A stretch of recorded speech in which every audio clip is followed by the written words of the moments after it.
ராகுல், நீ ரொம்ப கலாய்ப்பேன்னு தெரியும், ஆனா இவங்களுக்குலாம் தெரியாது. கொஞ்சம் பழகுனதுக்கு அப்புறம் கலாய்க்கிறதெல்லாம் வச்சுக்கோயேன். இப்ப விட்டுரு. அத்தைக்கு ஹார்ட் அட்டாக்னு தான் நான் சென்னைக்கே வந்தேன். மத்தபடி வேற எதுவுமே இல்ல.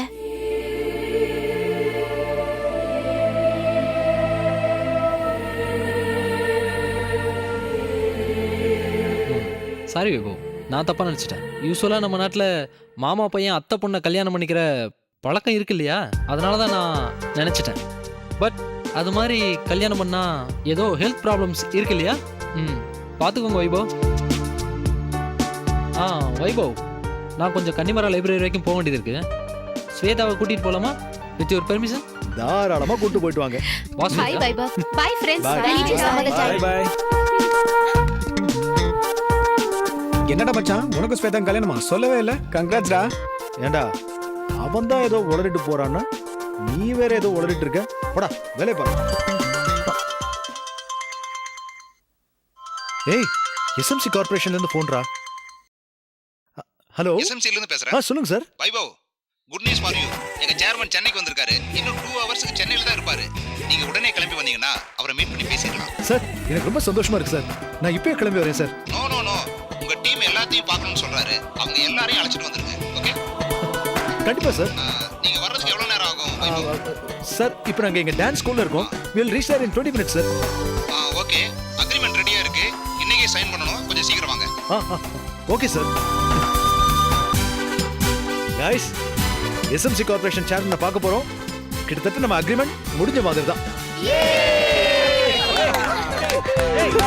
Come on quick. எல்லாரும் என்னோட கார்ல போயிடலாம். கம். வாடா வாடா.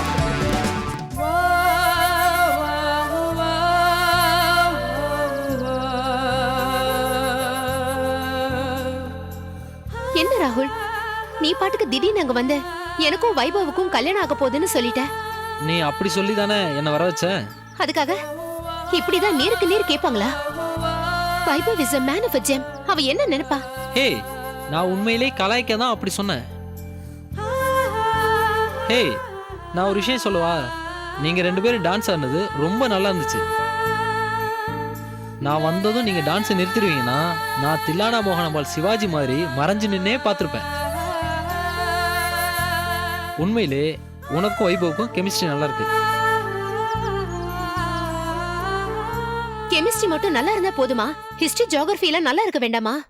ஆமா, நீ ஏன் வைபவ் விட்டுட்டு என்ன செலக்ட் பண்ண? அவன் ஒரு பெரிய ஹோட்டல் ஓனர், நான் ஒரு சாதாரண கவிஞன். எங்க 2 பேருக்கும் ஏணி வச்சாலும் எட்டாது. ஏனி இல்லனா லிஃப்ட் போட்டுக்கலாம். இப்போ என்ன, நீ வைபவிய கல்யாணம் பண்ணிக்கோ, நான் மும்பைக்கு திருப்பி போறேன்னு சொல்றியா? ஐயோ, நான் அப்படி சொல்லலையே. உன்னை விட்டு போகணும்னு நான் எப்பவுமே நினைக்க மாட்டேன். ஆமா, உங்க வீட்ல என்ன சொல்றாங்க? கல்யாண அரேஞ்ச்மெண்ட்லாம் எந்த அளவுல இருக்கு? வைபவ கல்யாணம் பண்ணிக்க சொல்லி உன்னை கட்டாயப்படுத்துறாங்களா? இல்ல ராகுல், நிலைமை இன்னும் அந்த அளவுக்கு சீரியஸா போகல. எங்க அம்மா அப்பா தான் வைபவ கல்யாணம் பண்ணிக்கோன்னு என்கிட்ட கல்யாண பேச்சு ஆரம்பிச்சாங்க. உன் அத்தை அதை பத்தி எதுவும் பேசலையா? இல்ல. அப்புறம் எதுக்கு என்ன அவ்வளோ அவசரமா வர சொன்ன? உனக்கே தெரியும் ராகுல், என் அத்தைக்கு அப்போட பேச்சு தான் வேத வாக்கு. அவர் வார்த்தையை மீறி மறு வார்த்தை பேசவே மாட்டாங்க. நாளைக்கே எங்க அப்பா அத்தை கிட்ட கல்யாண பேச்சு எடுத்தா இமீடியட்டா கல்யாண தேதியை பிக்ஸ் பண்ணிடுவாங்க.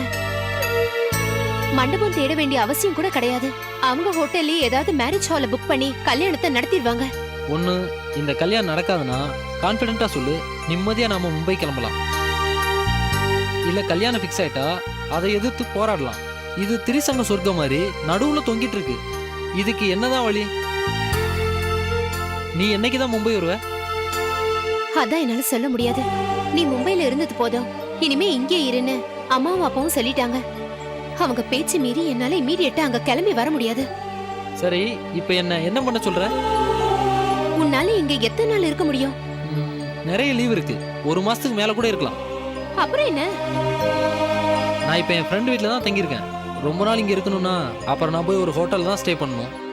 அப்போ கொஞ்ச நாள் உன் ஃப்ரெண்ட் வீட்லயே இரு. அதுக்கு மேல தேவைப்பட்டா ஒரு வீட பாத்துக்கலாம்.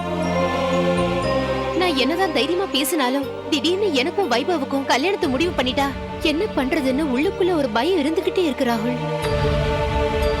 அதனாலதான் உன்னை உடனே கிளம்பி வர சொன்னேன். அவசரப்படாத ஸ்வேதா, எல்லா விஷயத்தையும் முழுசாக தெரிஞ்சு வச்சுட்டா நாளைக்கு ஒரு பிரச்சனை வரும்போது நாம் ஒரு தெளிவான டெசிஷனுக்கு வர முடியும். என்னையும் உன்னையும் யாராலையும் பிரிக்க முடியாது. Don't worry. தேங்க்ஸ் ராகுல்.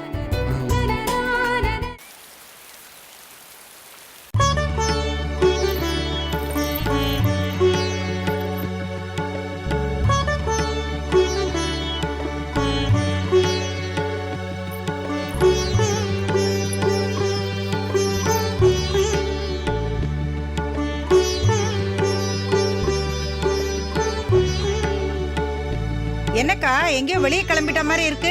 ஆமா. ஆமாவா? நீங்க எங்கேயும் தனியா கிளம்ப கூடாதுன்னு உங்க தம்பி சொல்லிருக்காரு. இருங்க நானும் உங்க கூட வரேன். நான் என்ன சின்ன குழந்தையா? ஆமா, நீங்க சின்ன குழந்தைதான். டாக்டர் உங்களுக்கு சின்ன குழந்தை மாதிரி பாத்துக்க சொல்லிருக்காங்க. அதுக்காக நான் இங்கே வெளியில போக கூடாதா? எத்தனை வருஷம், எவ்வளவு வேண்டுதல்கள் இப்பதான் பலிச்சிருக்கு. நான் போயே ஆகணும். ஓஹோ, கோயிலுக்கு போறீங்களா? அப்ப சரி. ஏய் சுமதி, சுமதி, சீக்கிரமா 5 தேங்காய் பழம், வெத்தலை பாக்கு, பூ எல்லாம் ரெடி பண்ணி நாங்க கோயிலுக்கு போறோம். மைதிலி, நான் கோயிலுக்கு போல, நம்ம ஆபீஸ்க்கு போறேன். இது என்ன சூப்பா? இப்ப எதுக்கு? எனக்கு ஒண்ணு வேண்டாம். சுமதி, ஜூஸ் மட்டும் போதும். அக்கா, அக்கா.